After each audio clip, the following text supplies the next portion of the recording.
What if life on Earth began when interstellar objects crashed here? And they're taking the example of the interstellar comet Oumuamua that passed us.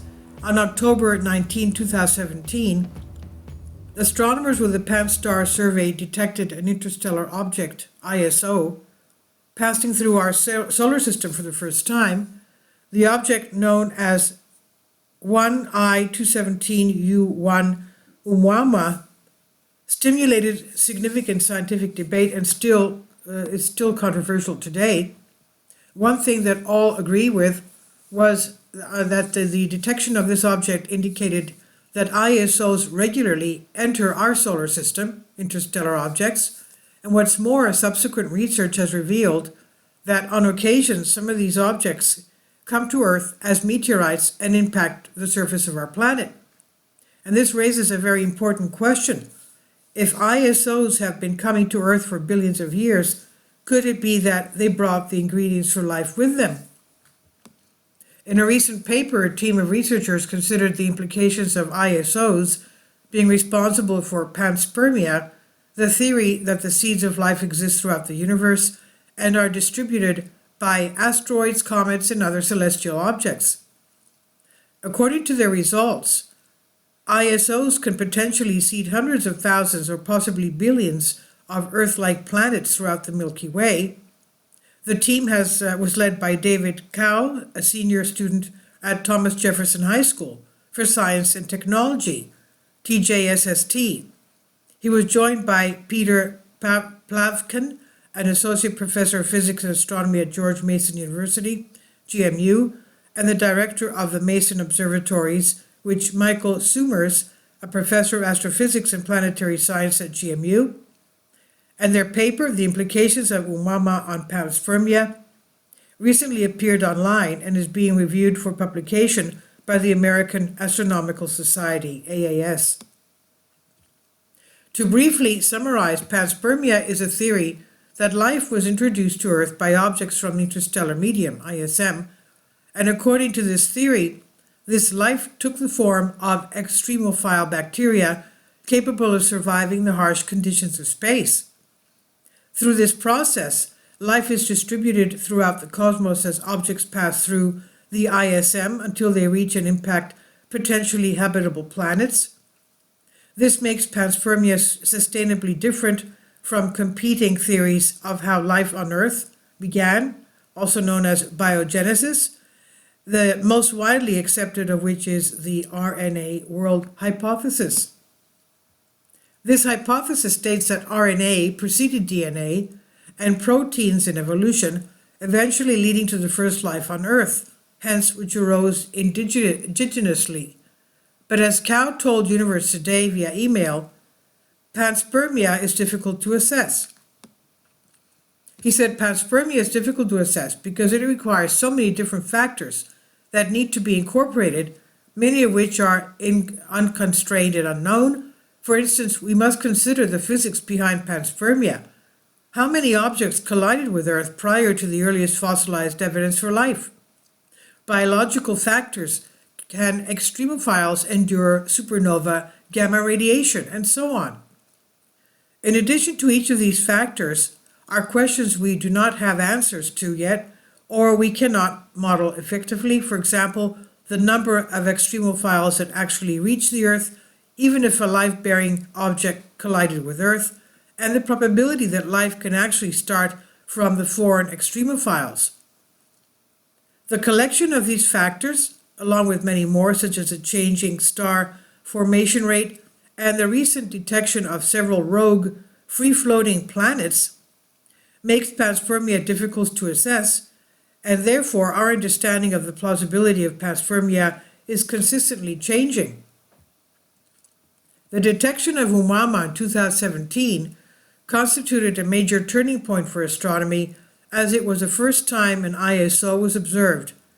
The fact that it was detected at all indicates that such objects were statistically significant in the universe, and that ISOs likely pass through the solar system regularly, some of which are likely to be here still. 2 years later, a second ISO was detected entering the solar system, Borisov, except there was no mystery about its nature this time. As it neared our sun, Borisov formed a tail indicating it was a comet, an interstellar comet. Subsequent research has shown that some of these objects become meteorites that impact on Earth's surface, and a few have even been identified. This includes CNEO's 21418, a meteor that crashed into the Pacific Ocean in 2014 and was a subject of study by the Galileo project. As Cao explained, the detection of these interstellar visitors has also implications for panspermia and the ongoing debate about the origins of life on Earth. Oumuamua serves as a novel data point for panspermia models, as we can use its physical properties, particularly its mass, size, that is its spherical radius, and implied ISM number density, to model a number density and mass density of objects in the interstellar medium. These models allow us to estimate the flux density and mass flux of objects in the interstellar medium, and with these models we can approximate the total number of objects that impacted Earth over 0.8 billion years, which is the hypothesized period of time between Earth's formation and the earliest evidence for life. Knowing the total number of collision events on Earth over that 0.8 billion year period is vital for panspermia, as a greater number of collision events with interstellar objects over that period would imply a higher probability for panspermia. In short, the physical properties of the interstellar Oumuamua allow for the creation of mathematical models that determine the plausibility of panspermia. In addition to the mathematical models that consider the physics behind panspermia, hence the number density, mass density, total impact events, etc., Cao and his colleagues applied a biological model that describes the minimum object size needed to shield extremophiles from astrophysical events, supernova, gamma ray bursts, large asteroid impacts, passing by stars, etc. And as addressed in a previous article, recent research has shown that cosmic rays erode all but the largest ISOs before they even reach another system. These additional considerations ultimately affect the number of objects that will impact Earth that were not sterilized by astrophysical sources and the plausibility of panspermia. In order to derive the minimum object size, we applied various models, for instance the sphere packing method to give a rough estimate of the ejecta's distance to the nearest supernova progenitor, using Orion A, a dense star cluster, as our model. The gamma radiation that reaches that ejecta and the attenuation coefficient, how much radiation the ejecta absorbs, based on the most probable chemical composition of ejecta water ice, said Cao. And based on their combined physical and biological models, the team derived estimates for the number of ejecta that struck Earth before life emerged. According to the oldest fossilized evidence found in Western Australia, from rocks dating to the Archaic Eon, the earliest life forms emerged about 3.5 billion years ago, said Cao. We conclude that the maximum probability that panspermia sparked life on Earth is on the order of magnitude of 10 to 5 or 0.001%, although this probability appears low. Under the most optimistic conditions, potentially 4 to the 109 total habitat zone, exoplanets exist in our galaxy, which could indicate a total of 104 habitable worlds harboring life. Oh, that's not little. Additionally, he said, we restricted our analysis to the first 0.8 billion years of Earth's history prior to the earliest fossilized evidence for life, but because life can be seeded at any point in a planet's lifetime, the planets have significantly longer habitat lifespans, up to 5 to 10 billion years. We boosted our estimates for the total number of habitable worlds harboring life in our galaxy by 1 order of magnitude. And from this, Cao and his colleagues obtained a final result of about 105 habitable planets that could harbor life in our galaxy, the Milky Way galaxy. However, these estimates are based on the most optimistic of projections regarding planetary habitability. In other words, it assumes that all Earth-sized rocky planets orbiting within habitable zones are capable of supporting life, meaning they have thick atmospheres, magnetic fields, liquid water on their surfaces, and all life-bearing ejecta that survive entering our atmosphere are capable of depositing microbes on the surface. And as Cao summarized, the results do not prove panspermia or settle the debate on the origins of life here on Earth. Nevertheless, they provide valuable insight and constraints on the possibility that life came here via objects like Oumuamua.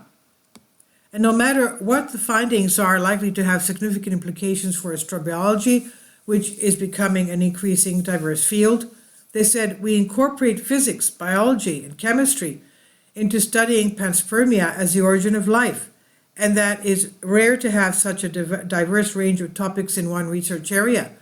I think that astrobiology is trending towards becoming more interdisciplinary, which I believe is a positive trend because it would allow experts of all backgrounds to advance astrobiology. Our research may contribute to this trend. In terms of our findings on panspermia, the probability that panspermia sparked life on Earth is unlikely, but the number of habitable zone planets harboring life in our galaxy is substantially larger. Future astrobiology studies may use these findings to build on our research on panspermia. However, we do not incorporate or even know all factors that may affect the plausibility of panspermia. I believe our findings open up new lines of inquiry for future panspermia studies to build off of by updating our models or incorporating additional factors. One potential area of study, if we do find evidence for life on other worlds in the future, whether in our solar system or via biosignatures in exoplanet atmospheres, is to consider experimental and observational tests to distinguish between life that arrived by the panspermia mechanism or life that evolved and arose independently. This article was published originally on Universe Today, and it's on Science Alert by Matt Williams of Universe Today. Please leave your comments, and thank you for your support. Kindly support my Patreon account. The daily posts are 5 videos daily, and they are totally different from what I have on my YouTube channel. Thank you so much for your support and that you find all my content so interesting. You'll find the Patreon account details in the description box below.